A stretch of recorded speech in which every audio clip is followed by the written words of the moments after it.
What's up, Chiefs Kingdom? It's your boy Cris with my guy Clarence. We got a special guest today. We're going to talk about this big victory from the Kansas City Chiefs. Let's talk Chiefs. Yeah, Arrowhead Chiefs. It's your girl, Miss Nicole. Queen of Hustle, baby. Started from the bottom, now we here.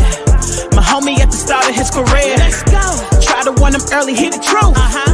Tune in every Sunday for the juice. Arrowhead Chiefs podcast, bringing all the news. If you missed the play, come back for reviews. Cris out here repping for the crew. Post game highlights, go subscribe on YouTube. If you missed the play, come back for reviews. Post game highlights, go subscribe on YouTube.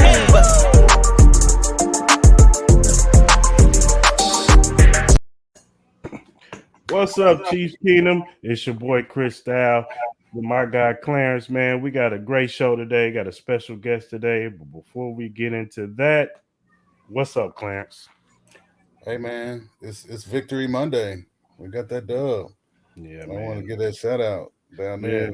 Yeah. We got to do it. Before we get into our guest, man, we definitely got to give a shout out to Every Morning Quarterback, our sponsor, always showing love. You can follow, you see that link down there, emqpodcast.com/locker-room. If you go there, you'll find Arrowhead Chief Podcast. There's also other podcasts. There's a Patriots one, a Chargers one, a 49ers one. There's various other podcasts on there. So go and check them out. Also give them a follow at EMQ Podcast. They got all kinds of stuff. They got their own podcast too. They talk about everything league-wide, and they talk about, bets for the weekend. So go and give them a follow and tell them Cris sent you. All right. Now let's get into our guests. We got Marcus Dash from Chiefs Concerns Podcast. What's going on, Marcus? How you doing, man? What's up, fellas? It's been a long time coming. I've been talking to Clarence for 2 years now about finally doing this. So I'm glad we finally did it, man. And what better day to do that than after a win? So right. Most definitely. Love it. Well, tell us a little bit about you. How long you've been doing the podcast thing, and tell our viewers a little bit something about you. Yeah, so I've been doing podcasting for the last 2 years now, since COVID, really.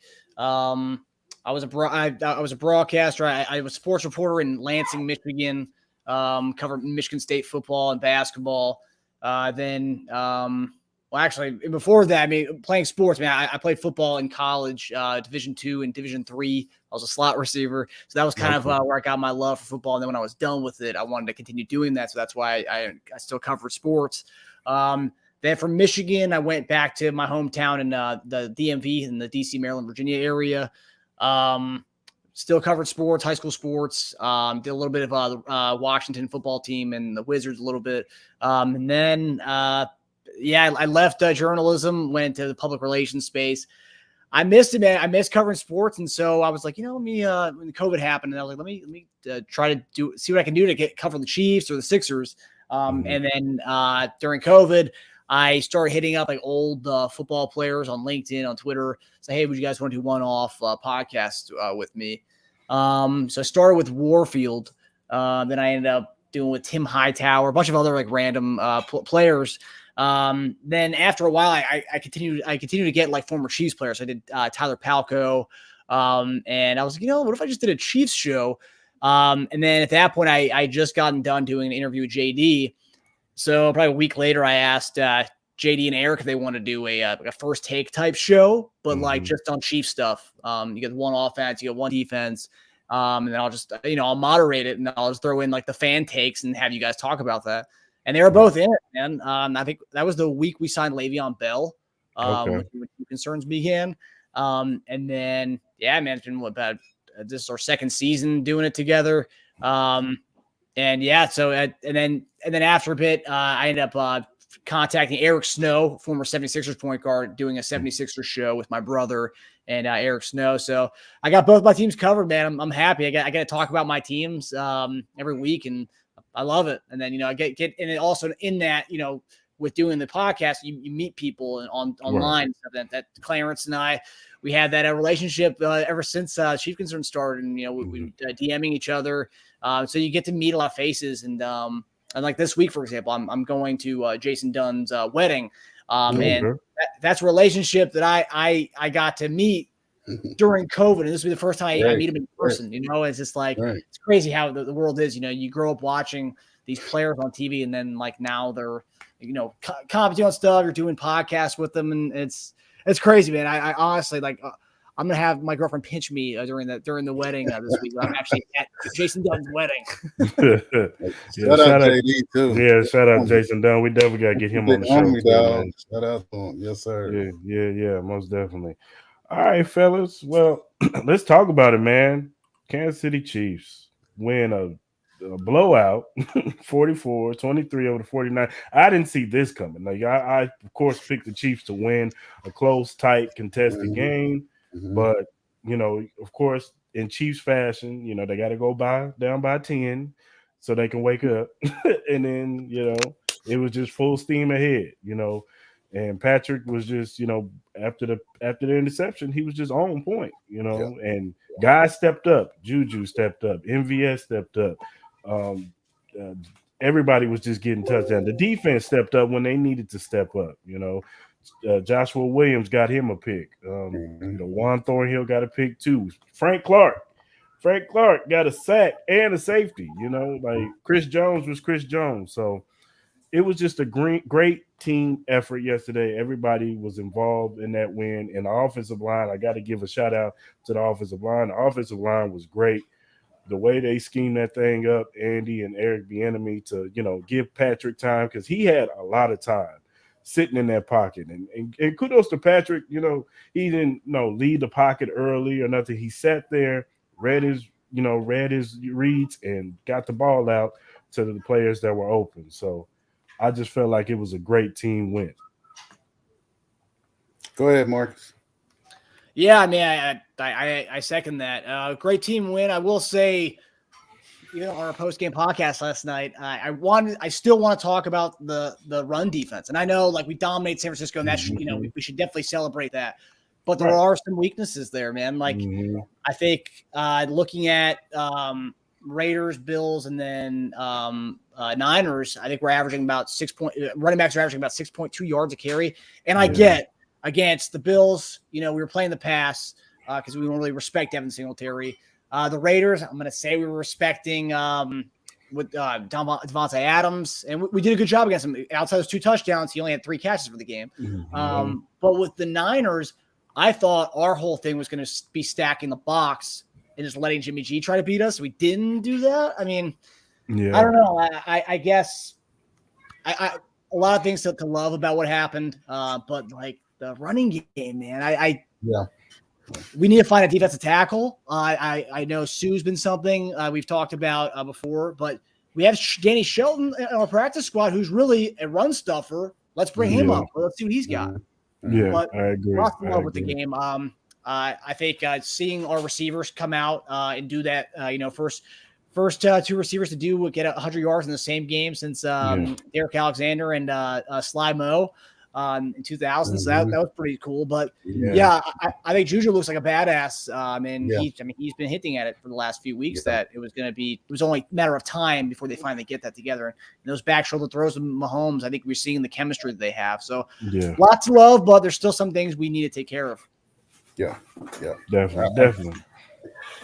For me, I was torn going into the game just because these are my 2 favorite teams. I picked it to be, 26-19, something like that. I figured it was going to be a low-scoring game just because of the way that the 49ers like to control both sides of the ball, the line of scrimmage. So I get where you coming from, Marcus, in terms of stopping the run. That for whatever reason in San Francisco, like Kyle Shanahan, like schemes that running game so much. I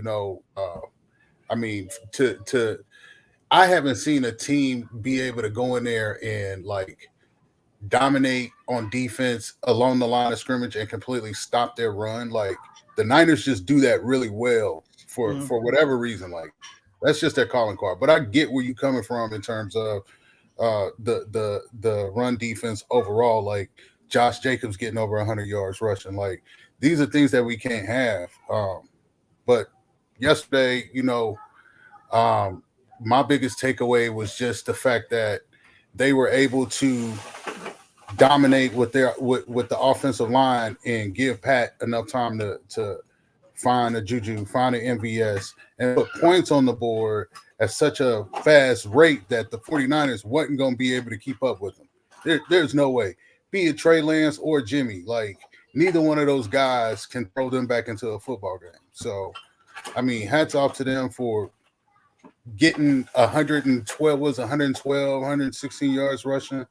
Hats off to the Chiefs for being able to get that many yards on the ground and it just be 7 carries here, 6 carries here, 3 carries here, and just to be able to stay relevant in the running game to allow Patrick to do his thing with the pass. So, yeah, I agree, and I'm with Marcus on the run.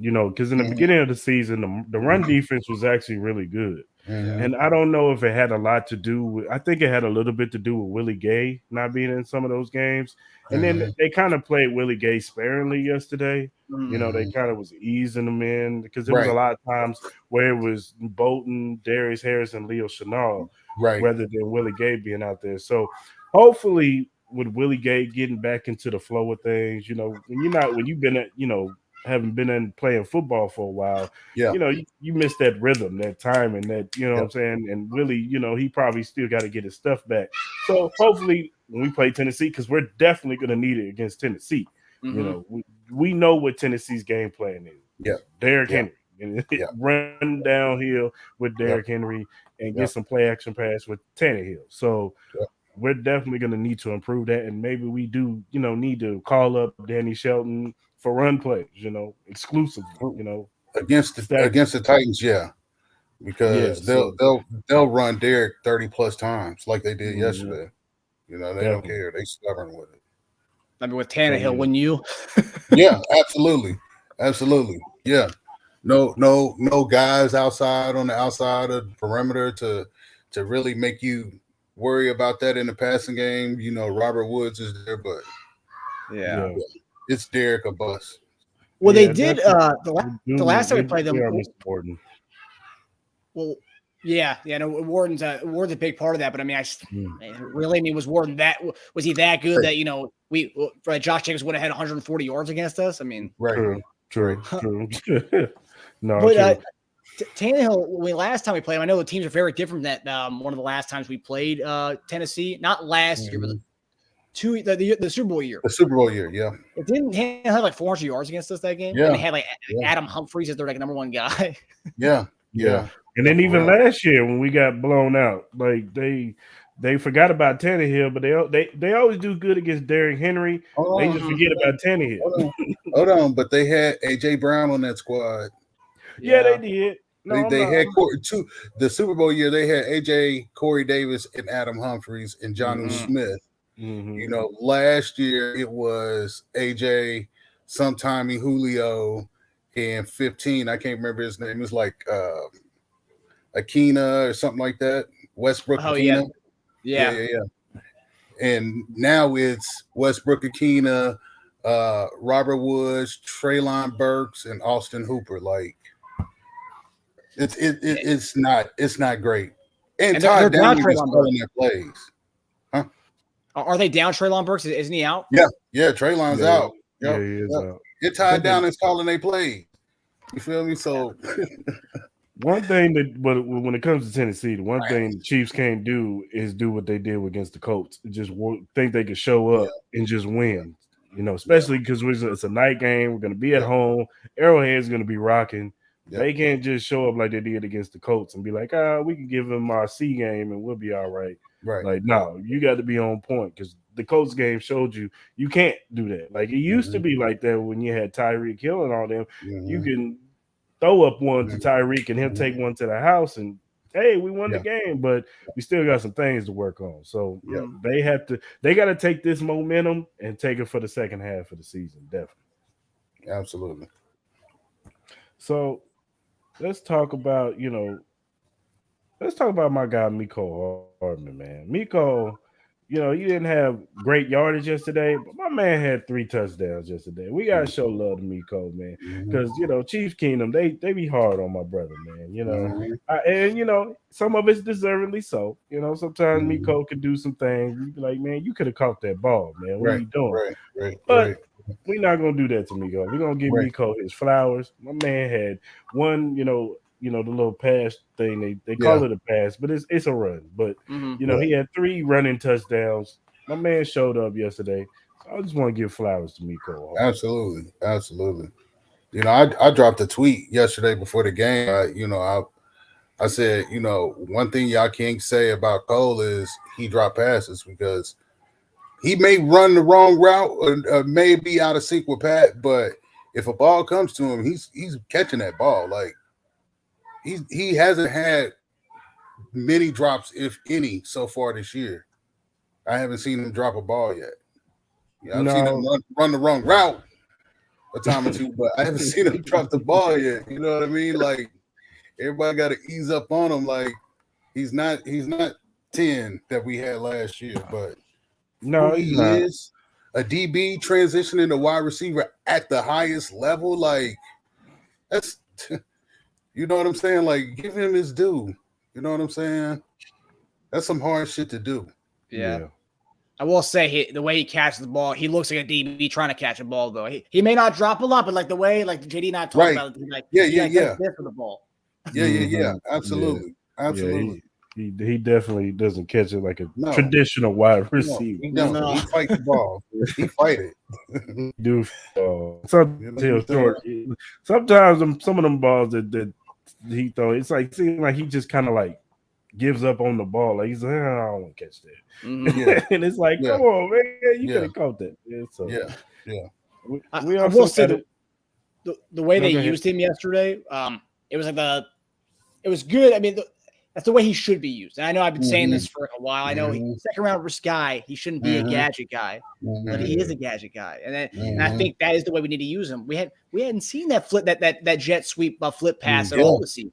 Yeah. And I honestly thought that they were gonna do that more with him being that type of guy. They do especially it. Buffalo. They always do that. Like late in the season, they finally say, "Okay, we'll do the little jet sweep with Miko." It's like you should have been doing that earlier with him because that's just who Miko is. You got to come. You just got to come to the realization. It is what it is. Yeah. Yes. Was he overdrafted? I think he was. The whole Tyreek Hill situation. The whole Tyreek Hill situation.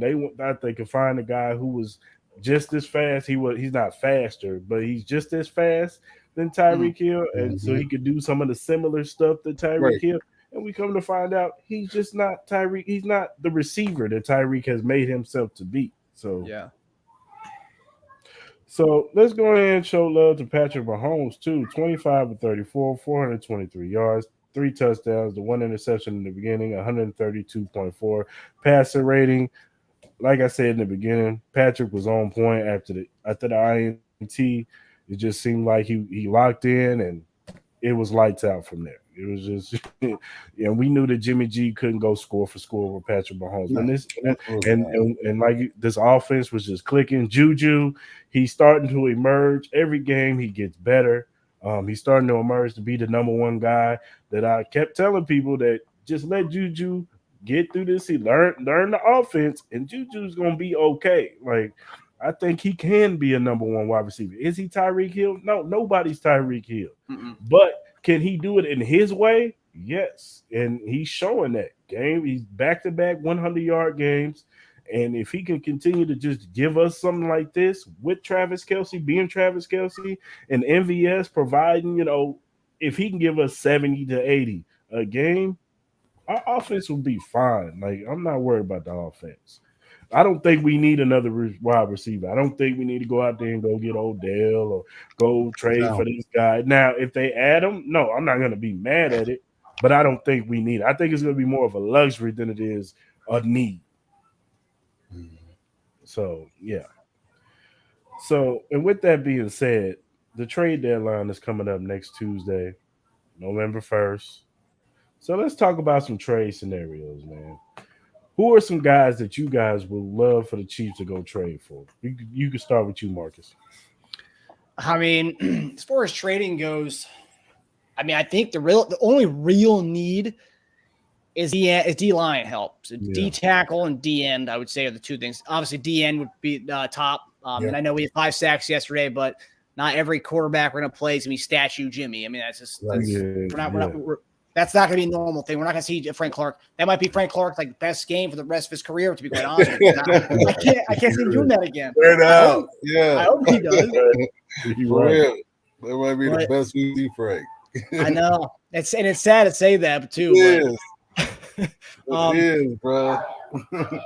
If Brian Burns is available, I know that report came out about 2 first-round picks, but I don't know. If someone actually offered them 2 first-round picks and they said no to that, I think it's silly because a team that's a rebuilding. Why keep that on your team if you're going to rebuild? Right. Let's trade a first and let's trade. We have 2 thirds because we got the one for the Ryan Poles. We also have the 2 fourths. Trade a third and a first for Brian Burns. That'd be ideal. Ideal it would be him. Josh Allen, another one. People say the Jaguars, Josh Allen, that he's available. I don't know. Jacksonville's actually not that bad this year. I don't know why they would get rid of him. That's a pretty good piece on their defense. Obviously, if he's available, let's see what we can get for him or what we can trade for him. But yeah, I would say best edge available. Montez Sweat's another one. I think Commanders are kind of a disaster. You get him. So I would say I would say Burns.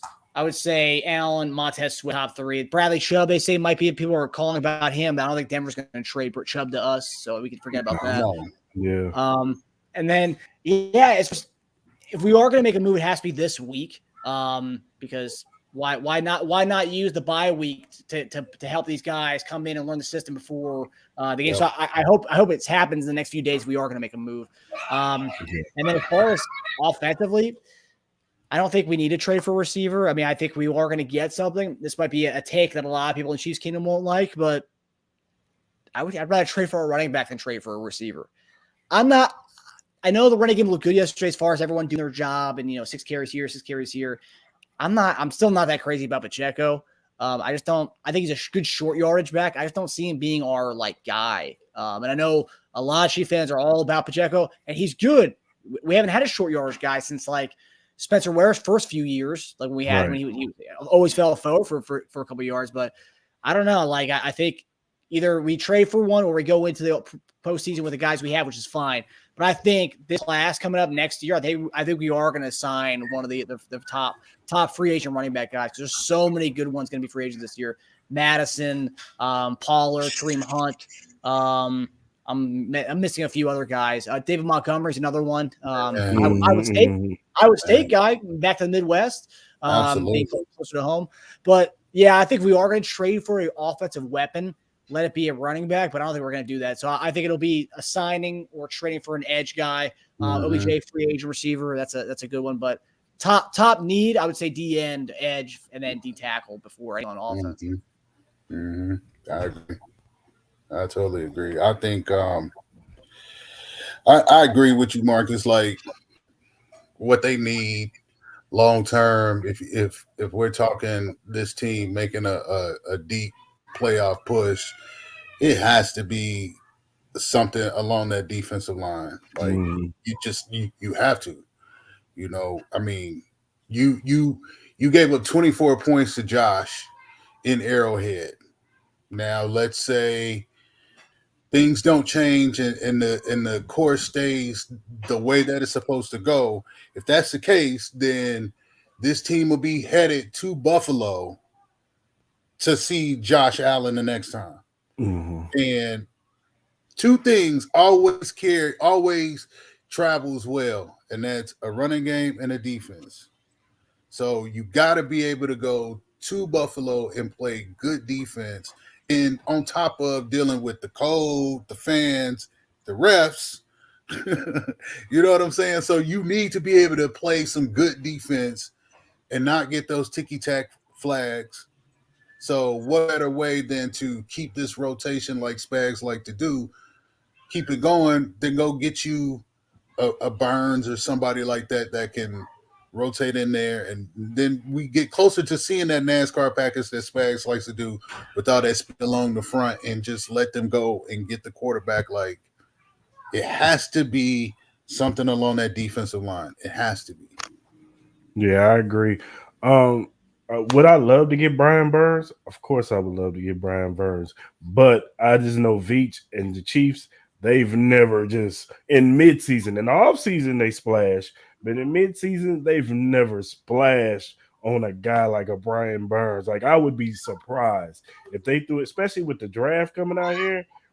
I'm sure Clark wants that first round pick in Kansas City. Like, I'm sure he's telling Beach, you better not trade that first round pick, because when we on the clock, I want the Chiefs fans to go crazy, and whoever we draft walking across the stage getting that Chiefs hat. So I don't see Brian Burns coming here. See him. I think you can get Montez for a second, maybe a third. I think you can get a Josh Allen, maybe even him for a second or a third. Another name I like is Deron Payne. Maybe you don't get somebody on the edge. You get somebody in the middle next to Chris Jones who can possibly get pressure just like him, and somebody you have to worry about. But the name that I think that they'll go after, because it's cost effective, would be like a Robert Quinn, maybe a Cam Jordan. And I know people don't like that because they're older players, but that's just what the Chiefs do. They go out there and get older veterans who still got a little left. Carlos Dunlap. If you got to pick between the two, I would definitely go more Robert Quinn than Cam Jordan. Like, Cam, I like Cam. Don't get me wrong. Like, what Cam does for New Orleans is outstanding. But if you're talking about somebody that's going to be a part of that rotation, you know what I'm saying? Like, Robert Quinn is faster. You know what I'm saying? I mean, I know how you feel about Cam, Cris, but I just think Cam. I would think Robert Quinn. I like his speed. I like Robert Quinn too, and if we got Robert Quinn, I'm not going to sit up here and complain about it. Like, he's definitely an upgrade over what we got right now. He's definitely an upgrade, but as far as consistency goes, I got to roll with Cam. Cam is just a little bit more consistent. He'll get, with the 11, 12, 13 sacks. Like, he's still productive. Yeah. Oh, yeah. Absolutely. But at the end of the day, defensive lineman has got to be the first priority on this team. And I'm with that. I said this scenario the other day with Clarence. See what New Orleans wants for Alvin Kamara, man. Like, I mean, he's an upgrade, and he will go good with this passing game. Like, he's a good out of the backfield pass. He's a weapon. Like, you could do so much with Alvin Kamara coming out of the backfield. So, I mean, it ain't gonna hurt to call him to say, "Hey, what do you guys want?" I don't think he's gonna garner a Christian McCaffrey type of deal. Like, you're not gonna have to give that much up. I don't think. I'd be surprised if you'd have to give that up to Alvin Kamara. So, which is crazy because I think he's right along the same lines, McCaffrey. If not, I think better. I think he's actually done it for more than 1 year than McCaffrey's hurt every other game. Yeah. No, I agree. I actually like Kamara better than Caffrey because of the injuries. I mean, Alvin Kamara gets a little knick-knack because he's a smaller guy, so he gets a little knick-knack injuries, but he's not as injury-prone as Christian McCaffrey. That guy is out for seasons. Like, so I thought it was crazy. Hamstrings. Like, yes, he's talented. Don't get me wrong. He's a talented running back, but I wouldn't have gave that much up for no Christian McCaffrey. Absolutely not.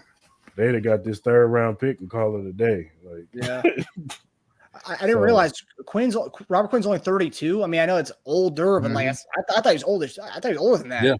And Cam Jordan's 33, so there's a year difference between the two of them. I mean, I wouldn't mind either one of them, to be quite honest with you. And I'll say, whether we get either one of them, that takes our edge rush. Adding just that one guy, that takes our edge rush to like being one of the best position groups in our team. You go deep. You got Dunlap, Clark, Karlaftis when Dana comes back, and then if we do add one of these guys, that's a pretty. And then you have Chris Jones, who has spot edge rush yesterday. He looked good. He looked good yesterday when they switched him out to the DN. He was giving McGlinchey, whatever his name is. He was giving him issues. He was giving him issues. So I agree that we definitely need to go get a defensive. And Robert Quinn, I wouldn't mind Robert Quinn because look, Spags. he actually drafted Robert Quinn. Yeah. He was with the Rams. So he knows Robert Quinn, like he knows how to use him. He's perfect for this defensive line. So I'm and the relationship with Veach and Poles, maybe they work out a deal to where they can cut, because I know his salary is high this year. So maybe Chicago takes some of that salary and takes half of it, and then whatever. But yeah, I'm all for getting us a defensive lineman. And as far as offense go, if we get an offensive piece, I'm with Marcus. Get us a running back. If we get a receiver, cool. Maybe an Elijah Moore or somebody like that. So let me ask y'all this then. So I'm gonna play devil's advocate. Let's just say there was a running back on the market that they could do a deal for. So who's the odd man out? Somebody's got to go, right? Between Jerry and CEH, one of them two would have to go. CEH would have to go, bro. He would have to. So? Because personally, I don't think they're gonna re-sign him in the offseason. I don't think they're gonna do the 5th-year option on him, and I think he's out. I think that would make next year his contract year, correct? Next year would be his contract season. Yeah. Like I personally don't think Pacheco. We know they're high. They're not gonna move Pacheco anyway. Yeah, they're high on Pacheco and McKinnon. They love McKinnon on third down because he's the best back when it comes to pass protection. Like he's the best out of all three of them. Pacheco's pretty decent. I've seen him do it, but they don't trust him in those certain instances right now. They trust McKinnon, and McKinnon. Say what you want. He's made some of the bigger plays that we need this year. In 3rd and 20, he did it in the Raiders game. He did the same thing. He's the one who got he's good in the passing game. That's what McKinnon is good in. So they're not getting rid of McKinnon. I think CEH would be the odd man out unless they try to push Ronald Jones on them. Well, yeah, Ronald would be. I would think. That would just be a straight up cut, maybe. Yeah, definitely the cats that are in that rotation. I mean, if you go and you trade for somebody, like somebody gonna be pissed. They're gonna be like, those are more carries that I'm losing. You know what I'm saying? That's another carry or two that I'm losing for this dude. So somebody gonna be pissed and somebody gonna want to be gone. So you know what I'm saying? I would have to say CEH because he's the one who was deemed the starter, and now yesterday he wasn't the starter. Now this week somebody comes in. I mean, I know he still had the same type of carries that he had when he was a starter. I think they just did that for flash. I don't know why they just put Pacheco's the starter, but he played the same amount of snaps. So but I just think Pacheco had more carries than him only because he played with Chad Henne at the end of that game with CH. That makes no sense. Why? The only thing that can explain that to me is maybe they're trying to light a fire under CH's butt. That's the only thing that would make any sense because he had more carries in the actual game time when we were coming back and in the game than Pacheco did. But has CEH really been that bad this year though? Like I don't think so. I think he's been solid for what he's been asked to do. Yeah, I agree. I think, but do see why Chiefs fans get mad? Like yesterday, there was a run where it was right. Like if he just goes right, like he could have tiptoed to the right and got yardage, and he ran right into the pile. And it's like CA just runs the play like it's supposed to be run. Like sometimes you need that back that's like got that vision. A run back has to have creativity. Yeah, I get that, but. I think that's why they like Pacheco more because you see the potential in Pacheco. You do see it when he runs. It's just that sometimes I think Pacheco runs too hard. Sometimes I think he needs to calm down a little bit in his running. He had it rough at Rutgers, man. You know what I'm saying? I know that. Had it rough at Rutgers, I know that offensive line was terrible. He had to run. He had to run hard. Trash, man. Are you guys high on Pacheco? I'm personally not. I think he's a short yardage back, and I don't think he's the feature back on a team. And I know Chief fans want him to be so badly, and it's like I just don't see it personally. Mm-hmm. I do see the potential in him. It's just that sometimes I just think he runs like I think his vision is what he needs to work on. Like sometimes it's like if he would just hit, just go, just cut. he like contact so much because he's a bigger guy, so he likes to run people over. But it's like you don't have to run them over, dude. Just cut right, and you might break one for a touchdown. Like, and I think that's just something he has to work on. Maybe that's something. Maybe next year he'll come back and be better for it. But I don't know. I don't think he should be the starter right now because of that. Because when it comes to the championship type games or the playoffs and stuff, I need you to evade the contact and make that cut so we can get the touchdown, bro. Yeah. So okay, so let me ask you this then, Chris, because I just thought about this. So, what if a team wanted to send you a veteran guy like an Alvin Kamara? Or one of these other veteran backs that have done it, but are still at a young enough age, and say we want Pacheco. Oh, I'm trading Alvin Kamara for Pacheco. Yeah. I'm sorry. We can get a rookie next year. Like, I'm sorry. Yeah. This dude is a 7th round pick. It ain't like he's a 2nd or 3rd round pick. We had gone, he was one of the big time backs at Alabama or Georgia or something like that. That's different. But no, bro. Like, there's some good running backs coming out next year that we can get behind Alvin Kamara. Like, if they're offering Kamara, buy Pacheco, have a good time, in New Orleans. You're going to be the number one bat. How many yards he have yesterday? Like 62. Something like 62? That. Or it might have been 43. Now that I'm thinking about it. Let me see. Yeah, it might have been. My thing's loading here. Let me find it. And one thing about him is I don't think he can catch out of the backfield. That wasn't one of his strong suits coming out of college. So it's like, that's right. He had 8 carries for 43 yards. He averaged 5.4 yards a carry. CH 6 carries, 32 yards, 5.3 yards a carry. So right around the same. And see, I'm wondering if they went with that. Well, we're going to name Pacheco the guy back there just to try to get the 49ers into thinking, okay, we're going to be physical, because Pacheco gives you that vibe of being a physical dude. You know what I'm saying? He is a physical dude. Yeah. You know what I'm saying? So maybe they was just trying to throw some smoke mirrors at the 49ers and that defense just to try to throw them off a little bit and get them thinking, okay, well, we about to see a lot of power running. They're going to try to play this thing downhill more so than what they normally try to do, and they did try to do that because it was a lot of 2 tight ends, 3 tight end sets. Yeah. You guys saw Noah Gray and Jody Fortson out there a lot. So they did do that a lot. Yeah. So, deservedly. So maybe that was the game plan, not just for the 4.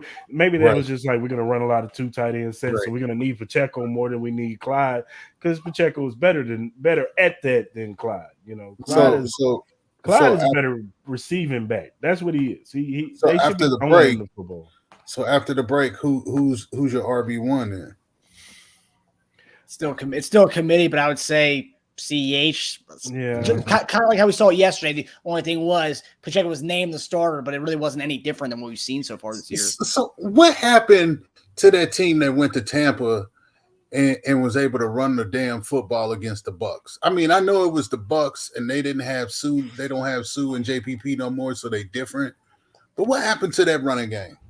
Because that game, CEH balled the hell out. Pacheco did his thing too against the Bucks. You know what I'm saying? Like, what happened to that running attack? Because I'm not gonna ever question Andy Reid. He's way more smarter than me when it comes to this. But them RPOs and stuff like that, like they start doing that more. When they run I formation and run under the center, that's when their running game's effective. When they run 2 tight end sets and say, we're gonna run it down your throat, and we use our interior offensive line, which is our strength, Creed, Tooney, and Trey. Mm-hmm. That's when we're effective with the running game. But when we run them RPOs and stuff like that, I don't think we have the backs to run them. Like if we had Alvin Kamara, the RPOs would work. Yeah, way more. I agree. When we had Kareem Hunt, that stuff can work. They know more about Kareem. Oh man, when I saw they're trying to trade him, man. I don't know if you guys saw a tweet that said they're trying to get rid of Greedy Williams to Kareem Hunt. I'll give you a third for both those guys right now. Exactly. Exactly. I'll take them both. For real. And I don't even like Greedy Williams. I think he's overrated. But still, I think it's a good guy to have. Another veteran depth piece. Exactly. We just wanted Kareem. Come on, Kareem. Whatever we got. Okay, Greedy. Yeah, come on, go ahead. Kareem! I think it's weird, though, that we went from this offseason, right? Like, even after we drafted all those guys we did, all the DBs, that we were still in on Bradbury forever. That was, I remember the rumor that, the Chiefs are really getting close to getting Bradbury. They're working out the numbers on that. I don't know. A lot of people made that up. But we were interested. That was, and we were also interested in Gilmore. How do we go from being interested in those guys, then all of a sudden nothing on that anymore? Like, would you be surprised if we did trade for a DB? I know we haven't mentioned DB. We said edge rusher. Would you guys be surprised if we trade for a DB? I would. I'd be surprised only because I think they're thinking their move is Trent McDuffie coming back. That's what I think they're thinking. Trent McDuffie coming after the bye. We're gonna save him for after the bye. Then we're gonna bring him back fully healthy, and we're gonna have this thing rolling. Trent McDuffie, Fenton, L'Jarius Sneed, and Jalen Watson. That's what they are. I just think that they wanted Joshua Williams to get back out there because just in case McDuffie, he got a hamstring. Hamstrings are hard to judge. They can mess with you the whole season. So those are hard injuries to judge. So they definitely wanted to give Joshua Williams a little bit more playing time to get him more comfortable. And then, Jalen Watson has been good. He's been pretty, I think he's been really good. Yeah, considering he's a 7th round pick. He's actually he might be a diamond in the rough. He might be a gem. You know what I'm saying? For next I'm higher on him than I am on Pacheco, and they're both 7th round picks. I like Watson. I agree with that. No, I agree too. No, Watson has been fine. I haven't had not one problem. The only, just that one play against Kittle, and that's something that you just got to learn. Going the inside, guard on the inside, and then on the outside. But see, it's like we talked about last week. My thought process, Spags is like, look, we got young guys and they gotta learn. So if they get burnt by Devontae Adams or if they get beat by Stephon Diggs or Gabe Davis, I'd rather them take these lessons and take these lumps now than when we get to late December, early January when it matters the most. These guys have seen it. They've dealt with it. They know the tricks of the trade. They're learning as they go throughout this entire season, putting it into their toolbox. I guarantee you the next time they play the Raiders, Devontae won't be able to get the PI that he got the first time. Guarantee he won't. Guarantee you won't see them make the same mistakes against Mike Williams again. Guarantee it. If he's healthy during that time. You know what I'm saying? Like, they had to grow and learn. You know what I'm saying? Like, if they made a move for a DB, I would be so damn shocked. Like, I would too. I would be shocked. The hell out of me, man. I would be shocked. But I wouldn't be mad at it. I mean, if they go out there and get a veteran, I would love for them to go get a veteran. Maybe go get a William Jackson from the Commanders or something like that. I mean, he's not going to be your number one, but if you make him your 4th. Yeah, like veteran. He can't because he can't be no worse than Fenton. Without a doubt. He can't be no worse than Fenton. Mister, I don't know how to turn my damn head. He don't turn his head. Pat called it. But I would be surprised. Lammon's yesterday look for a little bit. That was like, shoot, do we need to get another DB? But you think about it, you got McDuffie. You got Fenton, but Lamb was playing yesterday. I was like, "Holy shit, we're gonna get dominated, aren't we?" And he was getting smoked. Are we down bad? That bad? He was getting smoked. He got smoked a couple times. I said, I looked out there. I saw 29. I said, "Hold on, they got Lamons? What are we doing? What are we doing? They noticed. Get him out. What are we doing? We're just playing, guys. You caught us." The special teams guy? Nah, man. Get him a body. Oh, you guys caught us. Sure, just playing. Get out of there, Cris. That's like Marcus Kemp being out there on offense. What's Marcus Kemp doing out there? One time I want to see Marcus Kemp is in the 4th quarter in a blowout. On special teams. With Chad Henne out there. So. Yeah, let him be a gunner on the special team. He cannot do nothing. The last image I have of Kemp is last year against the Chargers where I was going to say that. That's the last image I have of that dude. But I'm gonna pitch Kemp some bail. He ain't used to the no look passes. That was a no look too. Hey man, he ain't used to the no looks, man. You can do that with Travis and Hill last year. You can't do that with Kemp. He ain't ready for that. Yeah. He don't play with the first team offense. That's why he's a gunner. He playing with Shane Bichelle in practice. Be a gunner. He's used to them type of footballs coming at him. Coach, no. Okay. So, enough but the trades. Let's go with the mid-season MVPs, man. On offense, who are your guys' mid-season MVPs so far? I'll let you go first, Marcus. I think mine's going to be probably obvious. I will say last 2 weeks, Juju made a nice push for it. The obvious stuff's Mahomes, but I'm not going to say him. I'll say Kelsey. I mean, obviously that's probably the number 2 guy on the. And I mean, a lot of people say he's got a chance to even be the MVP of the season this year. I mean, his numbers, man, insane. I mean, I think he didn't have a touchdown yesterday. He had that one they called back. He would have 8 for the season already, and week freaking 7. If he had that, But yeah, no, I would say Kelsey. He's really done what he was going to do with Hill gone. He's just been the guy. And now I think second half of the season, I think he might have even better stats because now Juju's getting started up. MVS is starting to get started up. So now you really can't focus that much on Kelsey anymore. And that was him. There was one point, I think it was the game where he had 4 touchdowns. That was Raiders Monday night, right? 4 touchdowns. Yep. There was one point in that game. I remember it was towards the end after I think he already had 3 touchdowns at this point. He was lined up as a receiver, and they had 2 dudes on him like it was a freaking punt coverage. They had 2 dudes on him like lined up 2 by 2 right in front of him. And I'm like, holy shit! Like I've honestly never seen. I've seen that like maybe a couple times. Calvin Johnson got that treatment. Calvin Johnson, yep. Stephen Curry got that treatment. And Davidson, remember they used to put 2 dudes on him. Yep. You don't see that. He's a tight end. No.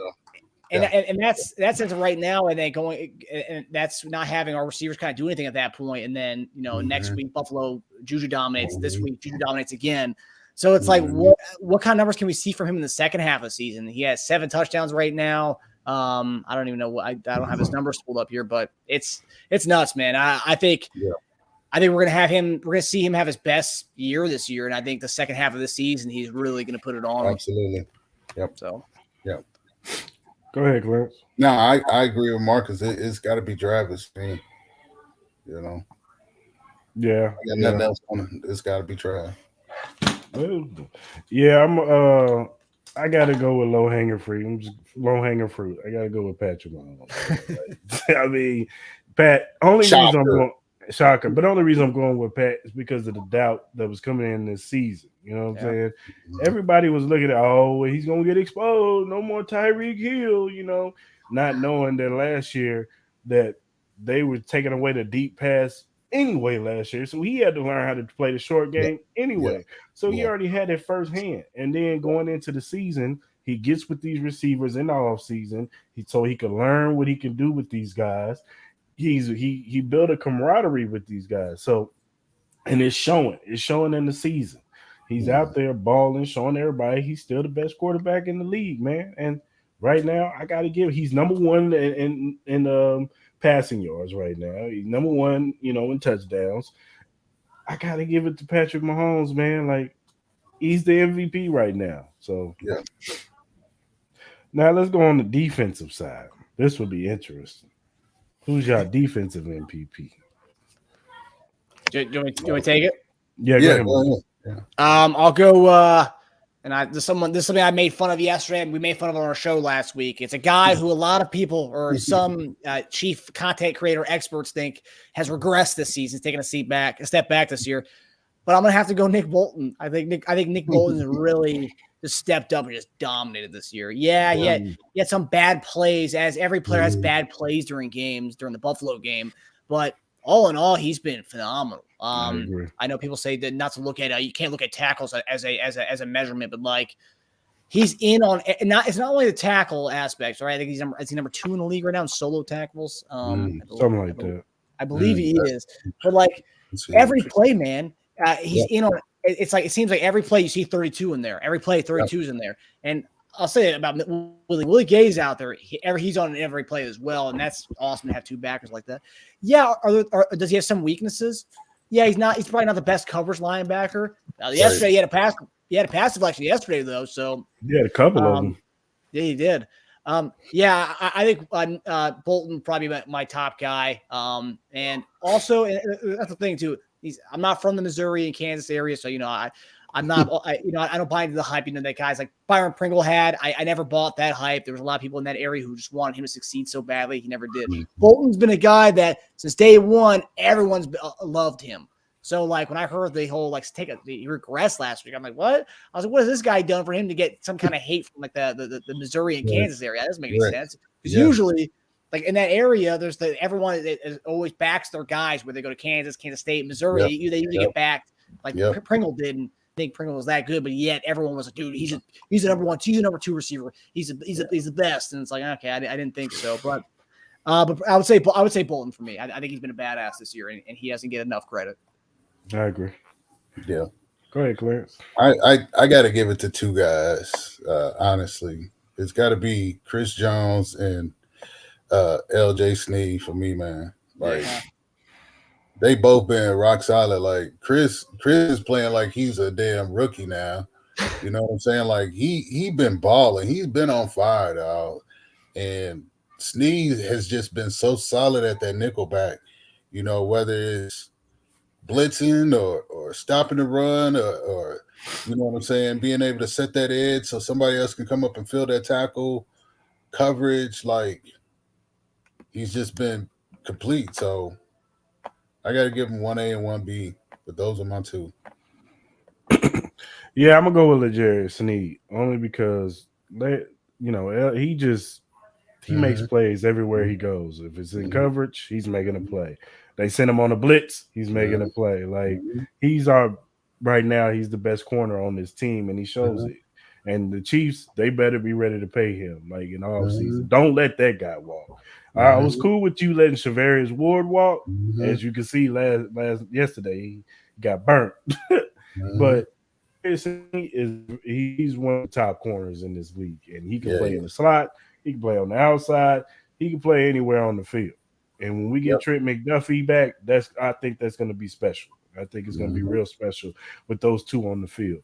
So, L'Jarius Sneed is my MVP right now because he might be the second best sacker on this league, pass rusher on this team. Behind Chris Jones. So, I got to give it L'Jarius Sneed. And what's special about him too is the fact that he's not only a DB, he's kind of everywhere.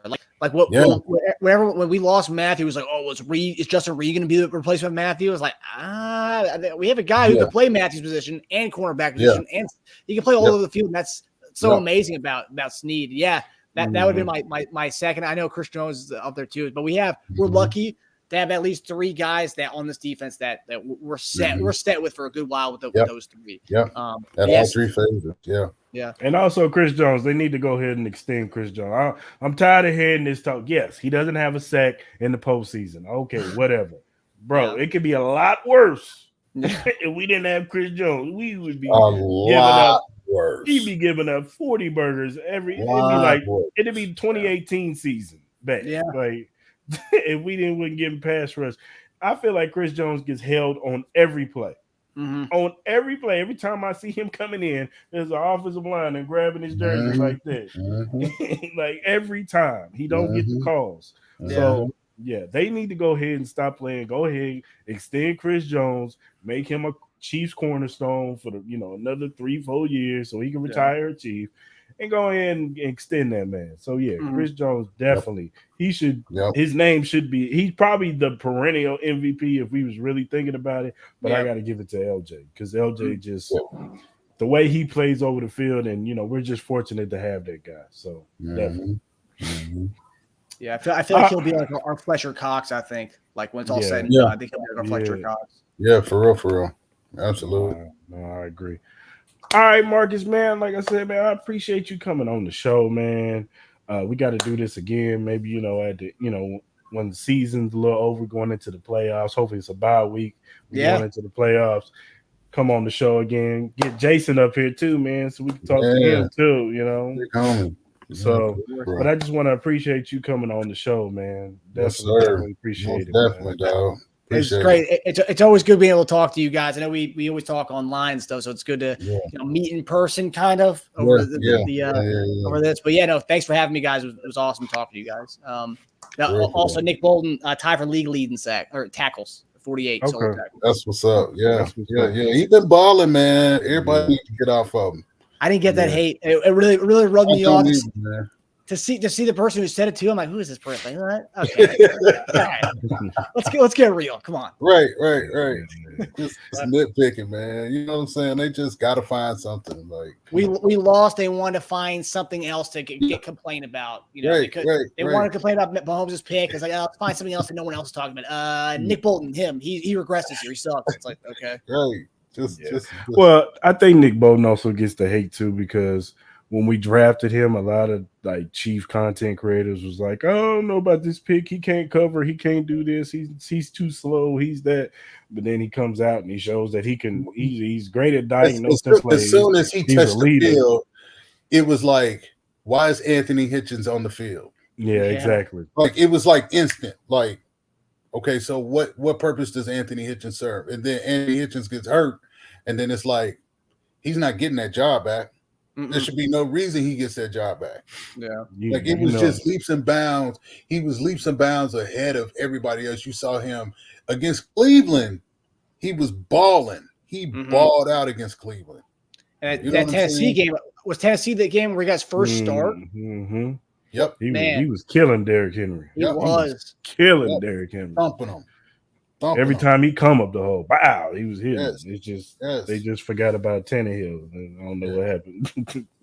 So I mean, it's easy to forget about Tannehill.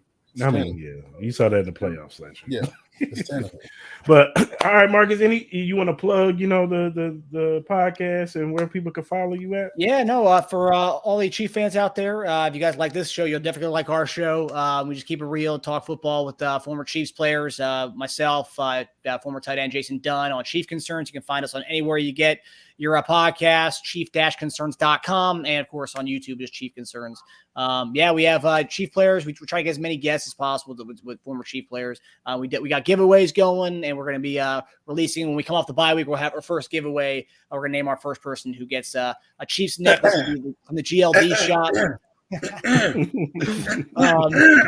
It could be our guy Clarence over here. It could be. I had a Kermit was in my. You ain't getting nothing, Clarence. Marcus. Go ahead. But so we'll have Eric Warfield back at some point here. This week's episode, we weren't going to do a bye week episode, but I got in touch with Steve Bono, former Chiefs and 49ers quarterback, and we did a minutes together to talk about yesterday's game and just talk about what he's seen from Mahomes so far this season. So just a little nugget there. So you guys definitely subscribe and follow us, man. Cool. Well, man. what's that? I said Steve Bono. Wow. Like I said, I grew up a Niners fan, so when I see Steve Bono play in San Francisco, then I seen him come to Kansas City. Like, hey, it is what it is. He talks about his Niners days today because I had him talk about. I don't know if I'm going to continue. Sorry if I'm going off script here, guys. No, go ahead. We talked about 91 when he started those 6 games. They went 5-1 in those games, and then. Because then that was the only really taste you got to play with Jerry Rice. So my question to him was, so you fast forward to 95 where you got your best season, the Pro Bowl season. You had Schlaughter, you had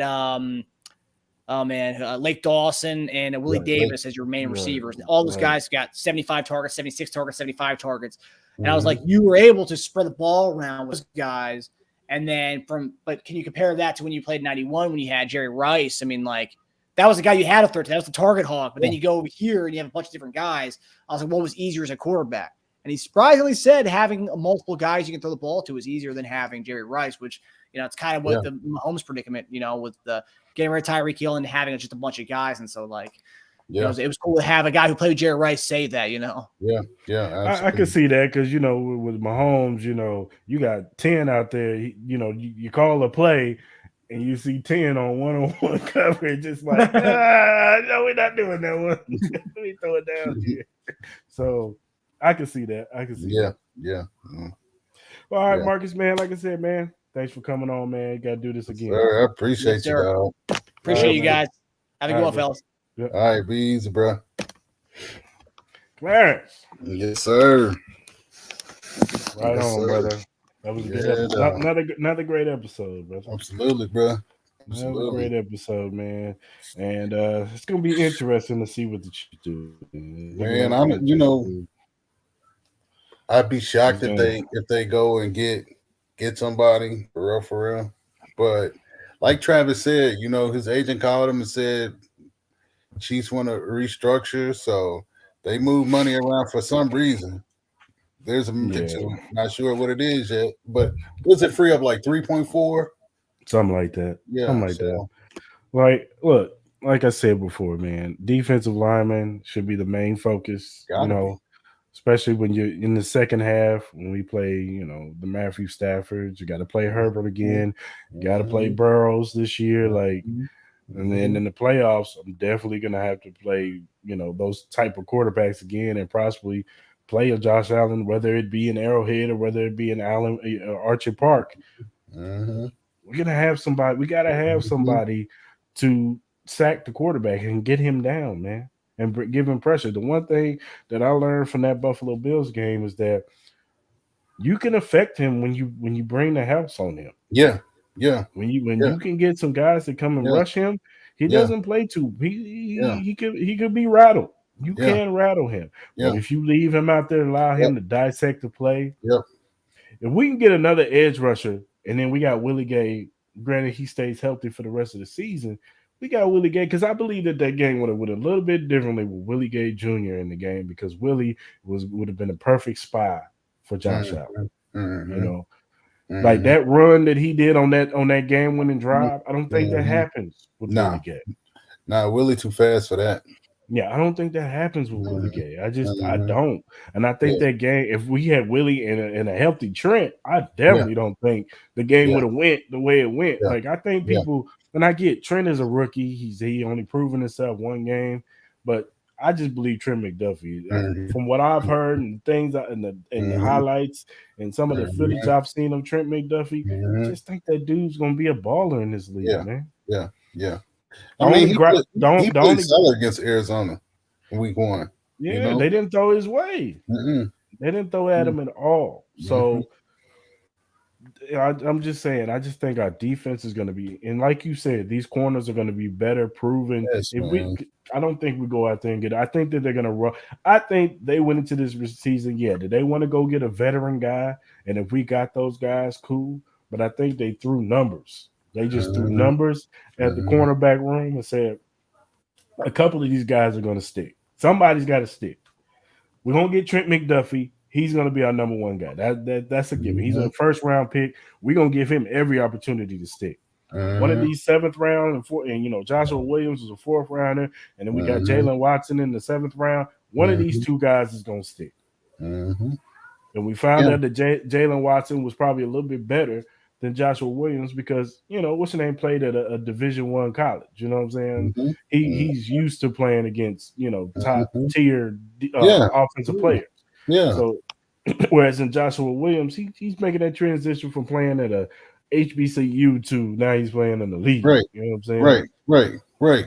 But the other thing you got to think about, to get a Bradbury or a Gilmore, that's some money you got to throw out there to them dudes. You know what I'm saying? And now you got this luxury. You got these young dudes who they not top tier, but they not bad. They doing a great job to be rookies. You know what I'm saying? And you got 5 years. You got 5 years before one of these cats, 3 to 5 years before one of these cats is like, yo, listen, I done outplayed my rookie deal. Like, we need to do something. You know what I'm saying? Like, you got time. You know what I'm saying? In that time frame, you got a Cris that you need to deal with. You got an LJ Snead that's gonna want the bag, and now it puts you in a position to be able to pay Snead what Snead deserves. You know what I'm saying? And show everybody else in that room like he's the top dog in this room. You know what I mean? And have that flexibility to do that and take care of Chris Jones too. Like, I just like the job that they did. And I don't think they need a vet at that DB position. More so, they need another vet in that defensive line room. But, I agree. Yeah, because I think they got, I think the leaders in that DB room are in the safeties. Juan Thorhill. Absolutely. And, Justin, yep. Justin, and with L'Jarius Sneed, I think those three are the voices in that room. When I see them doing the huddle before the game, it's L'Jarius Sneed talking to the corners. Like, yo, we're going to get this. Let's get it, And he's been a lot more vocal this year. I've seen it. I watched him. He's a lot more vocal. Juan's turned the corner, man. Like, people can say what they want to about how he started last year being in Spags doghouse or whatever, but Juan is a leader on his team, dog. Like, he's balling. I think he's had a very good season. Absolutely, man. I have no problem with Juan Thorhill. I think Juan he made some plays yesterday. He made some plays yesterday. So he made some plays in the Buffalo game. So I think Juan is all right, man. Ain't nothing wrong with Juan Thorhill. Now it's gonna be a different story. Do they pay Juan next year? I don't know. I mean, they might let him walk and they go get a safety in free agency, but I like what Juan is providing. Yeah, for real. So, yep, I agree. All right, Clarence, man, you got anything else, man? No, enjoy the bye week. Stress-free this weekend, baby. We just get to watch football. Do some scouting, man. See if the Chiefs make some moves in a couple of days. You never know. But check the Titans, see who the Titans playing, see how they play. Yeah, you know what I'm saying? Get ready for win this division again because it's falling apart. The Chargers. Unless the Raiders stay consistent over these next 4 weeks, they blew out the Texans. They got a couple games that they can get back to 500 with. They can. They blew out the Texans yesterday. But the Chargers. Who else they got? Jesus. Yeah, the Chargers down bad, bro. For Herbert to throw the ball 51 times yesterday, and for them jokers to lose to the Seahawks, dog, like. Look out for the Chargers to be in the wide receiver market. Especially with the Mike Williams injury. Yeah, but ain't no damn Odell coming to the Chargers. Odell ain't no way in hell Odell wouldn't go to the Chargers. They not go because they not doing shit. They ain't never did shit. Then he might look over there and be like, man, they cursed over there. I ain't trying to get hurt again. You know what I'm saying? Go over there and get hurt. You know what I'm saying? They sports medicine is trash. I ain't going over there. Puncturing people in the lungs and shit. No, I ain't going over there. They need a 5-day training staff. You know what I'm saying? Everybody get hurt. Buddy and stabbed up Tyrod Taylor. Like, they down bad over there. Just a prison check Tyrod Taylor, dog. Take this motherfucker. It was like, the owners was like, is Herbert playing? Now he is. Now he is. Around there. Yeah, man. Yeah, they put the cop eyes on him, dog. Yeah, they did. Oh. Shout out to Tyrod Taylor, man. Shout out to Tyrod, man. Tyrod get a bad rap, man. He took Buffalo to the playoffs, man. They got rid of him, man. But, I mean, I don't think Buffalo's complaining. But still. Nah, they ain't. Hey, yo, they were in the market for Christian McCaffrey too. Yeah, they was trying to get him too. I could see them making a running back move, like maybe a David Montgomery, maybe a Cam Akers. Cam Akers, yeah, man. Maybe a Cam Akers type move. Yeah, because he don't want to play for the Rams. He ain't playing for the Rams anymore this year. Yeah, and Sean McVay pretty much put it out there that they trading him away. So maybe him. I just hope they don't go get Alvin Kamara. I'd be mad as hell. Like, now they got Alvin Kamara. Are the Saints? So the Saints really are willing to come off of AK? I'm just talking. I mean, I'm just looking at the trajectory of the season. Right.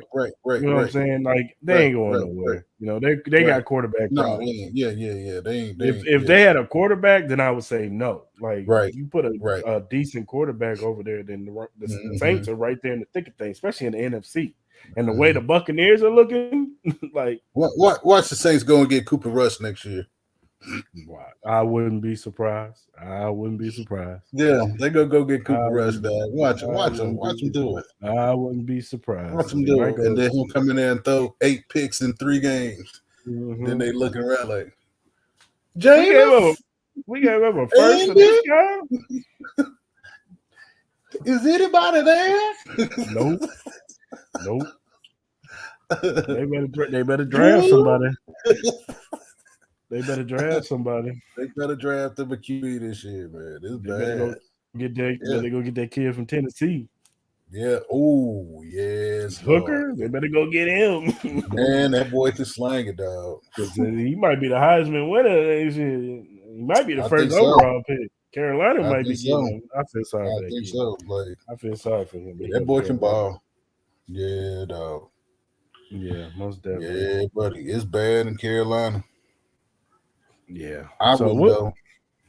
He said I wouldn't go. I wouldn't go. I'd pull an Eli. It depends on what.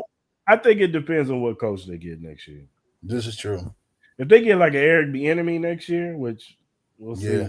But if they get an EB finally, if they get their stuff, because I think this will be the best time for EB to get a job.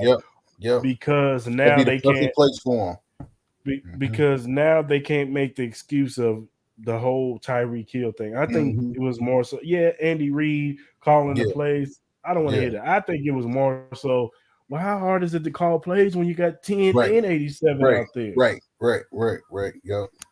I think this year they're showing showing his best year as an OC. Yes. Because now they really got to scheme this thing up with Juju and MVS and all these guys. And they're spreading the ball out more. Yes. So I think EB definitely should be a candidate, especially if we go to the AFC Championship game and win it and go back to the Super Bowl, even if we lose the Super Bowl. He still should be a candidate. Absolutely. To be a coach. And Carolina would be the best place for him, too. Carolina, Denver, because I think Nathaniel Hackett is gone after this season. You think so? Yeah, I think he's out of there. Especially if they keep playing like they playing, I think he's out of there. So you get Denver should be on the phone. I think Cliff Kingsbury's out of there next year because the way him and Kyler are going, they were going at it the other day. Yeah. He was cussing him out. Patrick would never do that to Andy. No, on live TV. Yeah. I saw yesterday. I forgot what it was. Willie Gay was mad at somebody on the sideline, and Andy walked over to him and grabbed him by his arm and said something. And you saw Willie Gay say, "Yes, sir." Yes, sir. Yes, sir. I'm gonna heal up. You ready? Yo, okay. I'm going. He grabbed his arm like your mama grabbed your arm.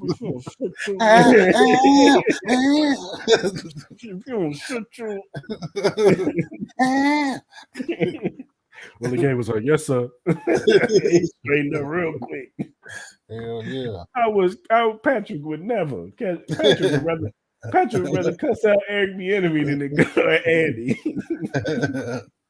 Andy doesn't grab Patrick. Come on, take it to the locker room. Andy, he grabbed Patrick too. Come on, we done with this. Come on. Take your ass on in that locker room. They had to do the same thing because Travis and Eric was kind of chit-chatting a little bit yesterday too. They was down 10-0. And what's his name? Andy had to come in. Hey, I'm going to take my belt off. It was him. So yeah, I could see Arizona being the spot. Yeah, There's a few spots that's gonna open up next year. Yeah, it is. While we're on the subject, before we get up out of here, who's your coach of the year this year?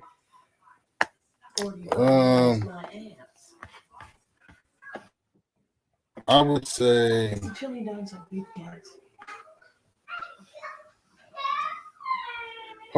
me 1 second. Go ahead. Yeah, Chiefs Keenum. Appreciate y'all rocking with us today, man. For those that's watching,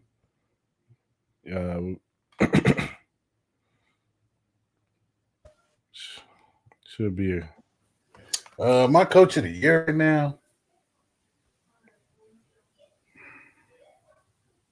It's gotta be Andy. You going with Andy? I mean, look at what everybody said that they would be and said that they wouldn't be. True. And for them to be where they at right now, and for Patrick to be putting up the numbers that he's putting up right now, I know you got to typically get that to somebody that's turning the franchise around and things like that. But I mean, nobody outside of Chiefs fans expected the Chiefs to be where they at. True. Nobody in the national media thought that they would win a division or nothing. They all shitting on the Chiefs. Yeah. I'm not mad at that. I'm not mad at their reasoning.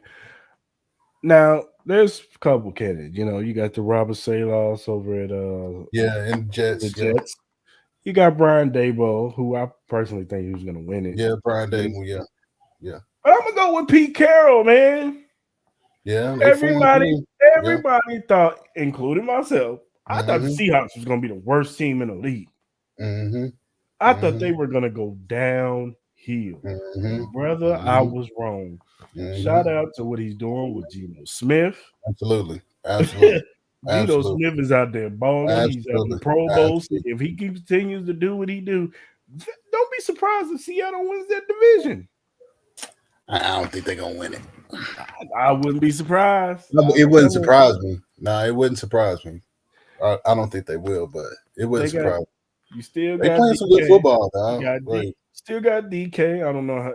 Good thing he left yesterday. I don't know what they said it was his patella tendon, but they said it wasn't torn. They just said he tweaked it a little bit, so they said he's fine. Kenny Walker was balling yesterday.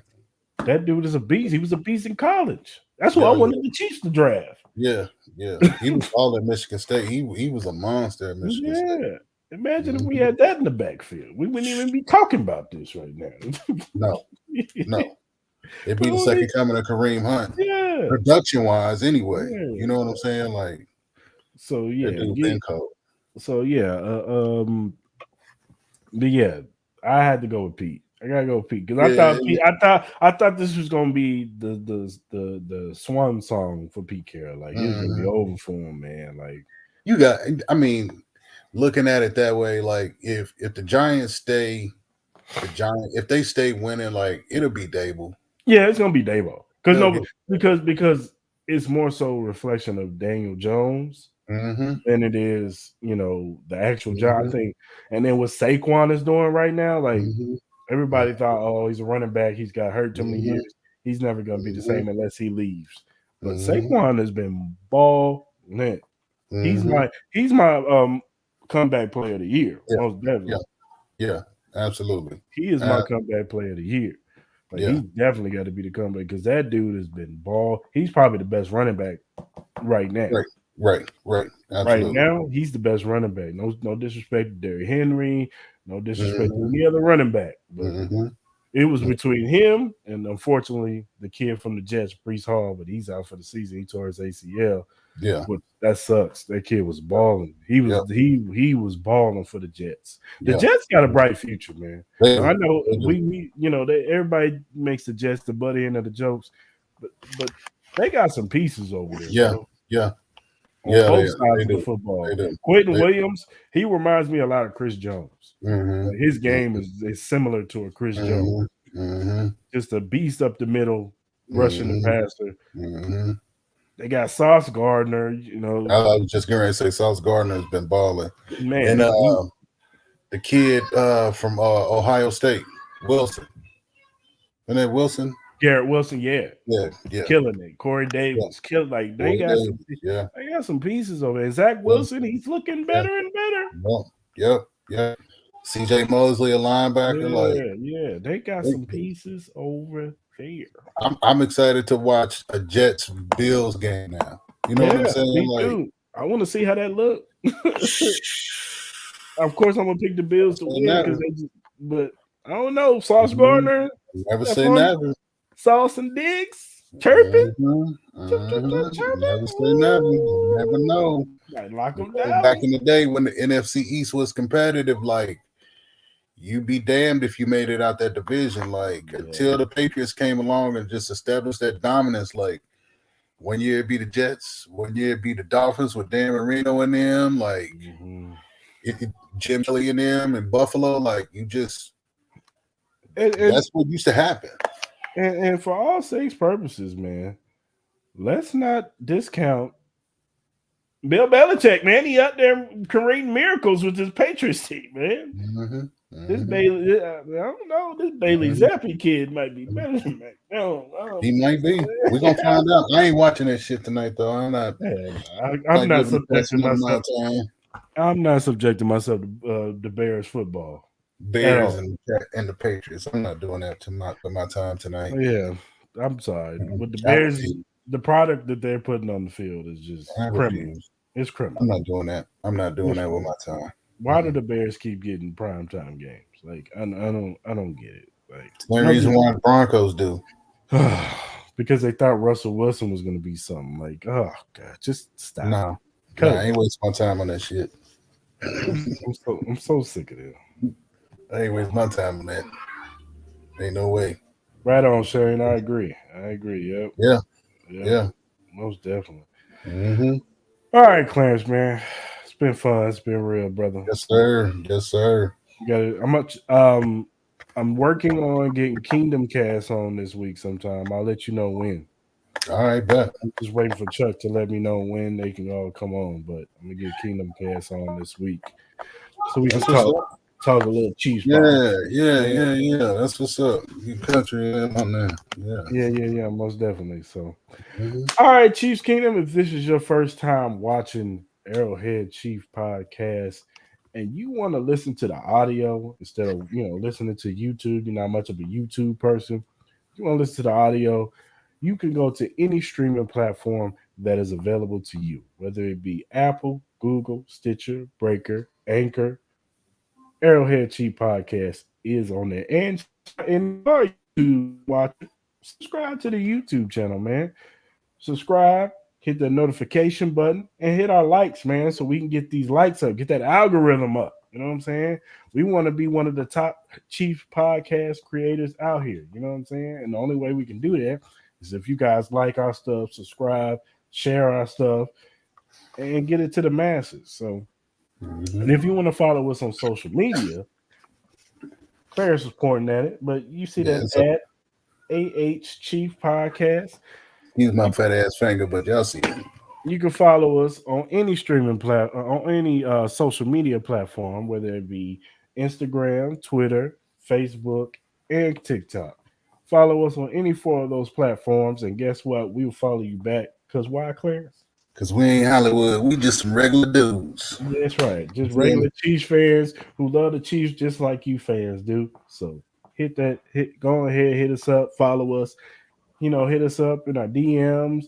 You take your feedback, we take your criticism, we take all that. Just talk to us nice. Talk to us normal. You know what I'm saying? We grown men up here. Talk to me normal. Yeah. So just hit us up. I heard what Kelly said. Talk to me normal. Right. And we just want to give y'all the best Chiefs content that we can give y'all. So we're always up for your suggestions and your feedback. So, but until next time, Clarence, it's been real. We out. Likewise. We gone.